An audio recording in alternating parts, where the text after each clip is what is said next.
Hey everyone, I hope you are ready again for some beach vibes.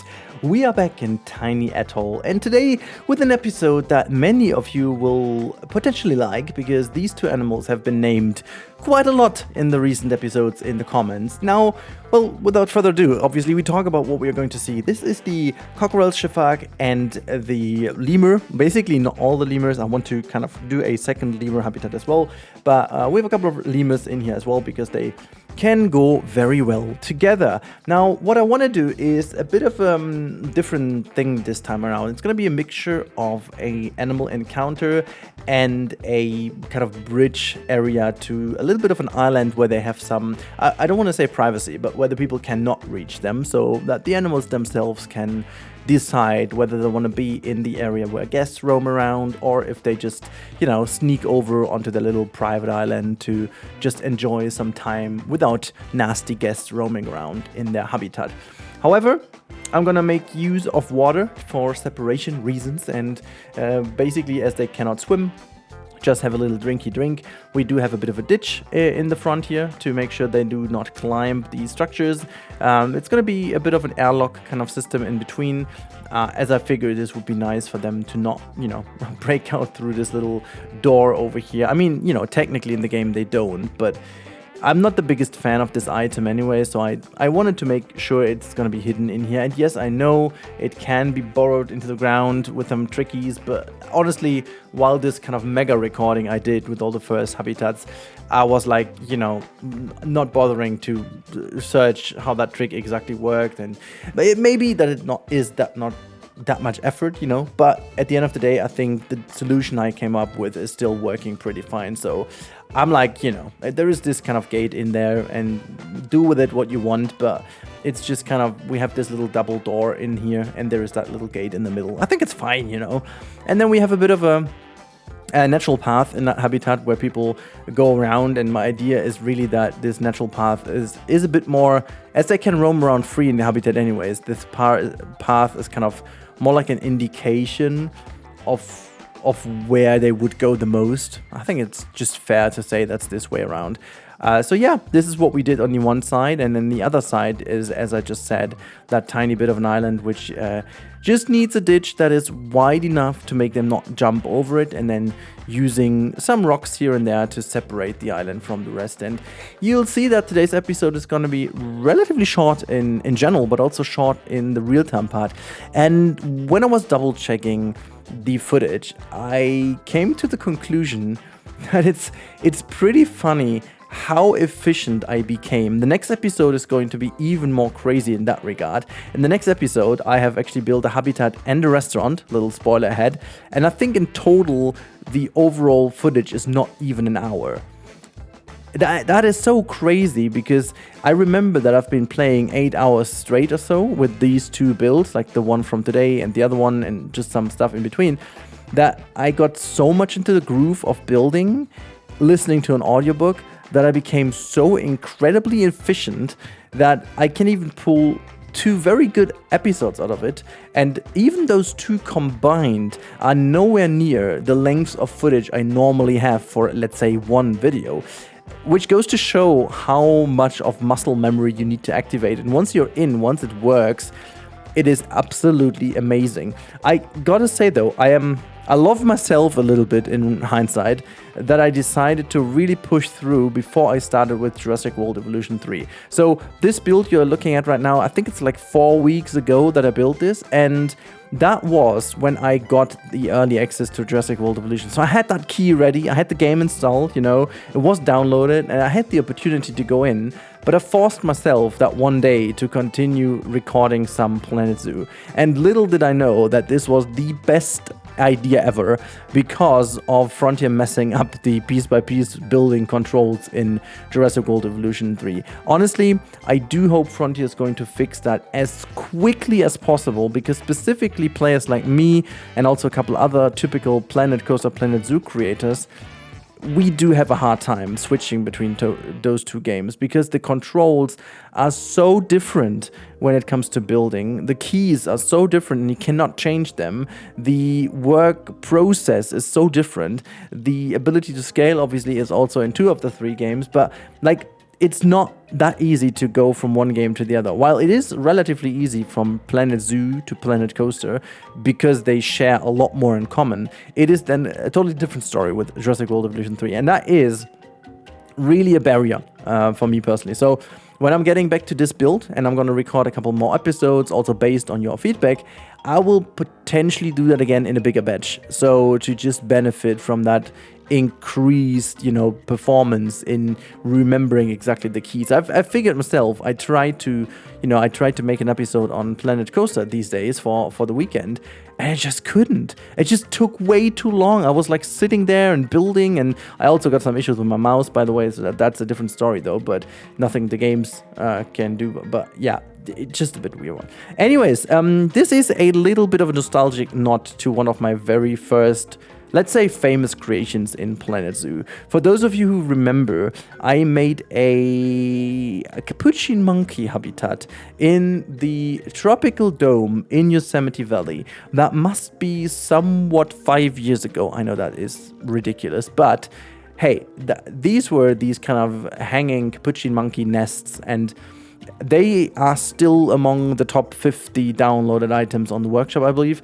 And I remember that this episode completely went crazy, despite it was already, like, normally episode number, 20 in a series is never special, It's actually also pretty stupid what I'm doing, to be completely honest with you. Like, YouTubers in general, like, wouldn't do that many series that go super long, because every series has a natural wear out. After like 4 to 5 episodes, you're mostly just having the core people watching the series. And from a perspective of YouTuber, that is really not, like, literally you needed to just have 5-episode series all the time, because then you have the maximum push for that. But I like to really finish the project, or at least bring them to a point where I have to finish. For example, like with Welome Zoo, it's not my personal decision to end that series. It's just been not doable anymore from performance-wise, But yeah, that is something I remember, that this episode, during completely the wear-off of a series, it just went nuts because of these hanging beds. And so I decided to build some others in here as like a little bit of a nostalgic nod to that time. I very well remember them and I love them. But I wanted to make some functioning ones in here. They are still way too big, so Frontier, if you're watching, and if you're potentially building a certain Planet Zoo 2, can you please look into things like that? I would wish, like, one of the solutions for these beddings especially would be to have like a forced animation that would allow us to build beddings, and then as soon as they go to the bedding, they have a forced animation to go for their bed and basically ignore hitboxes around, so we could even kind of create like a tiny box or like a tiny hole in which they go through, and then you could see where they go to the bedding, and then there's always the same entering point. Then you would potentially you can basically build something really lovely around there. So that is very nice indeed. So yeah, we're almost at the end of the episode, and I wanted to just finish that off with a bit of a viewing platform here at the lakeside, or at the seaside, I should say, to make it all a bit more interconnected, And the habitat is already pretty nice, I guess. So yeah, that's a little bit what we're doing over here, and we're almost done with the time-lapse already. So we're about to hit the real-time part, and yeah, as I said, I've been very happy with the episode, considering how little time the time-lapse was today. The end result is pretty damn good. I think this kind of balance between super detailed and relatively quickly casual build functions very well for this project. But what I'm even saying, let's have a look in game, shall we? We have a good seat over here, just by the sea, and we can also see the Sifakas and lemurs, the ring-tailed lemurs, running through that little bridge. As you can see them coming over there. Look at that! So fantastic how they're following each other, having a good time. It's just about doing things they shouldn't do. But yeah, you're having a good time up there, right? This is typical Planet Zoo. By the way, this is one of the biggest things I hope they're going to fix for the new game. It is literally so annoying that this still happens. But I think after all, they couldn't really. And just another box over there. What the heck is going on with the boxing? I've already fixed that a couple times, but I think we have a couple issues here with boxing. So unbox all animals. get rid of that again and have the wonderful function over here. All right, while we are having a look at this episode, can I please give you a little personal note? In case you need anything for a gaming, please check out my instant gaming. I don't put the like footage in here. This is just like an official sponsored. It's just like for me personally, because this month has been very spare. I don't know if you guys don't really need anything or whatnot, but if you do, please consider checking out the link. You can even go get some pre-orders if you want to, or you can just get a DLC if there's any you don't have for a good value, or even get Jurassic World Version 3, for example. I think it's a very good game at the end of the day, despite some flaws it just has, but it definitely will become one of the best games Frontier has done. Like, honestly, it just really ties a lot more to the Planet series now, despite some quirks, obviously, but it's definitely good. So in case you need anything, please make sure also to bookmark the link.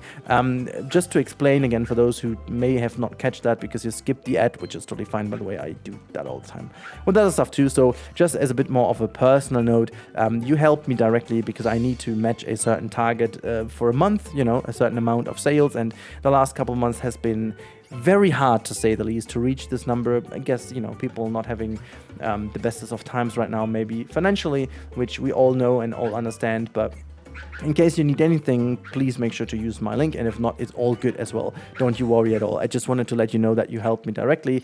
No matter what you do, you can also just grab something very tiny, or just like $10 as a Steam purchase or Steam discount or whatever. That is also fully fine and would help me, because every purchase kind of counts as little as purchase towards the goal I have. That's all I want to say, and the month is almost over, so having a bit of a hard time here, and it would be lovely to continue the service for you guys, because I'm quite sure that you guys like to save some money in order to get some games.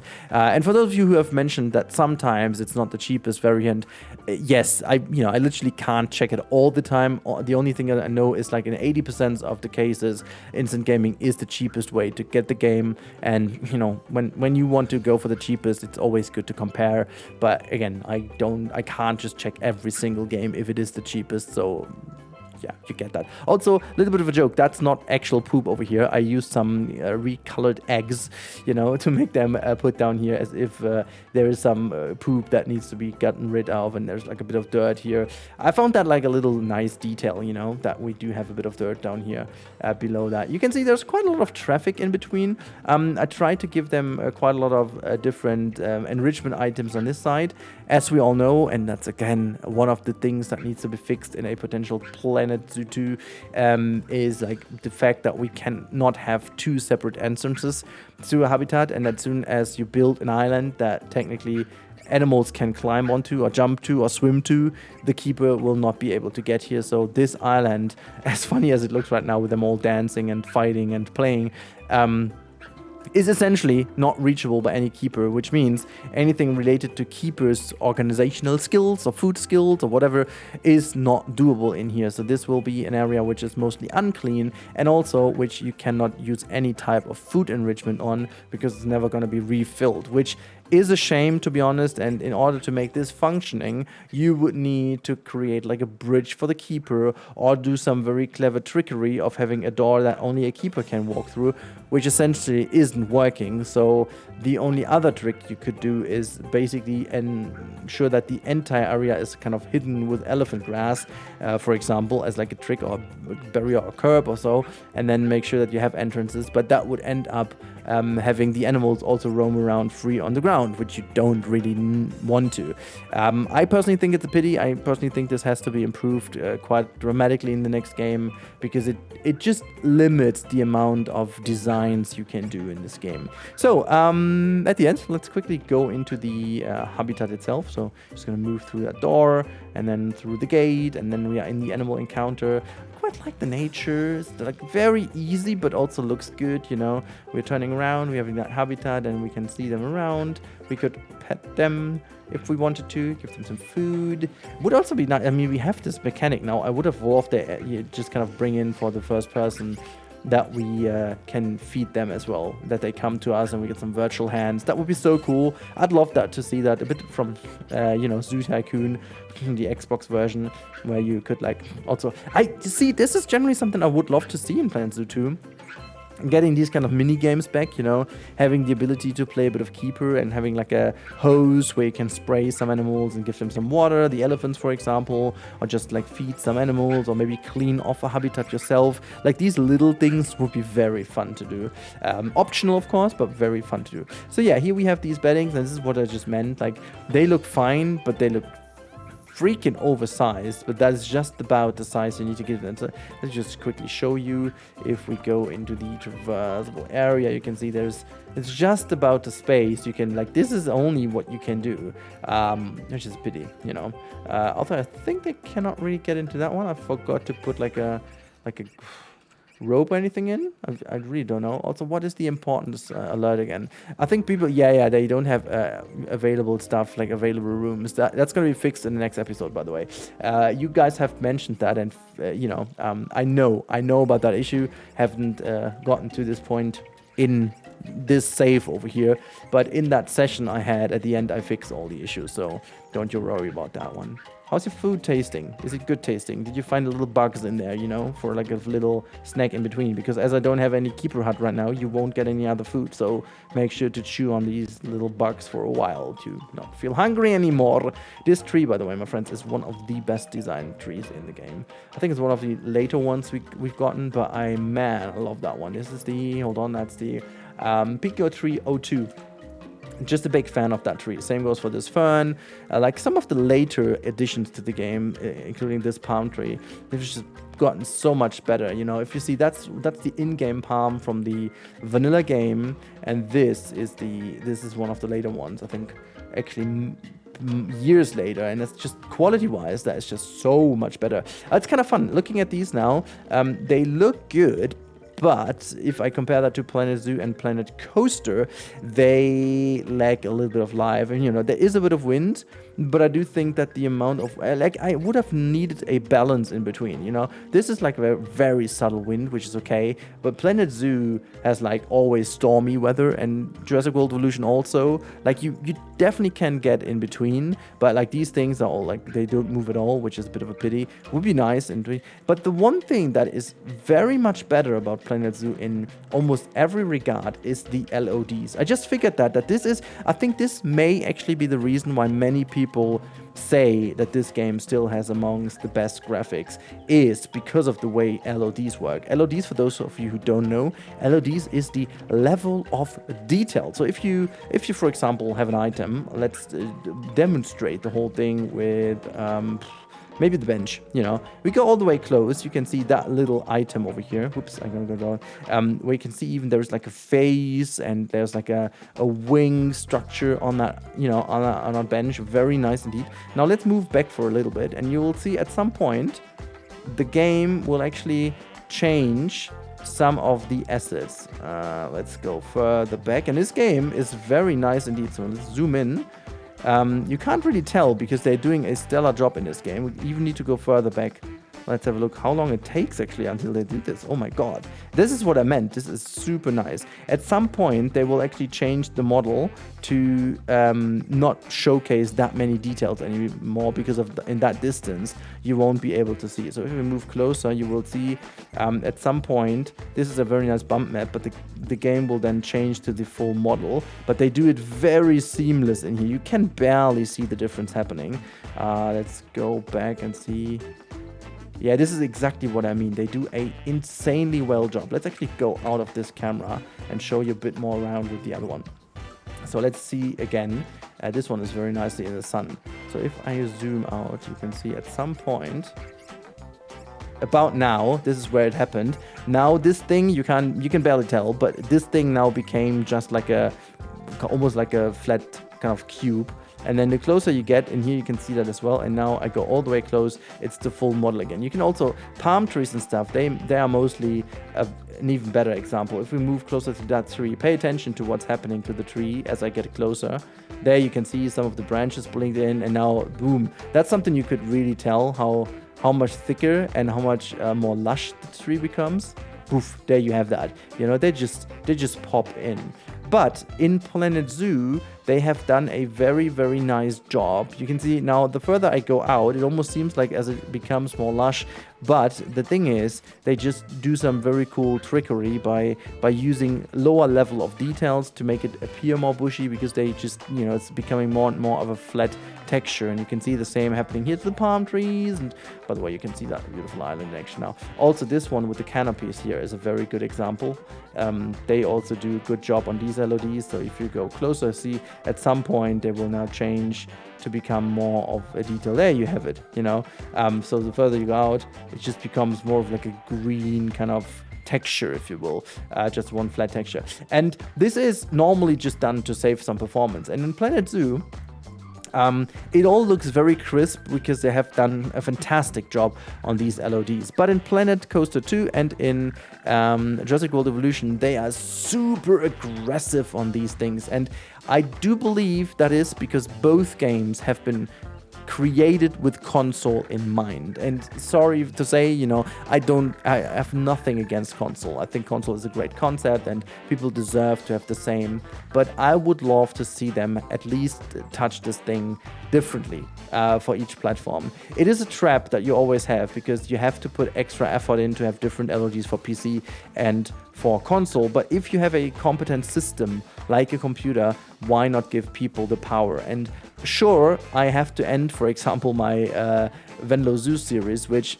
that is totally down to me because I'm abusing pieces in ways that's never been intended to.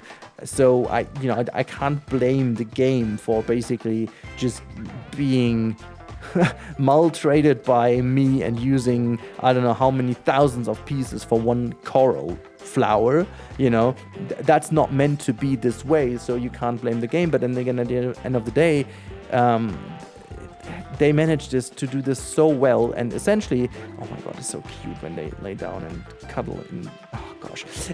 But essentially in this game, this has been designed for PC only, and you can see that they built this with the capabilities of PCs and specifically with the improved systems over the years in mind. I remember when the game came out, they partnered with Nvidia and it was optimized for the latest Nvidia card. I believe it was the RTX 2080 Ti at that time, which is the one I also got back in the day for this game essentially. And they partnered with this and made sure that everything is at the highest possible, knowing that it's only getting better from there. While with console, you have to work with the current state and keep the current state in mind for the upcoming years. So that is a very long and in detail, I don't even know if you needed that explanation, but I think it's very interesting. But essentially, this is why Planet Zoo does look so good on computer, because they managed to build this for PC in mind. But as I said last time, you need to way more often look at the animals, the animations and so on. They deserve to be seen so much more.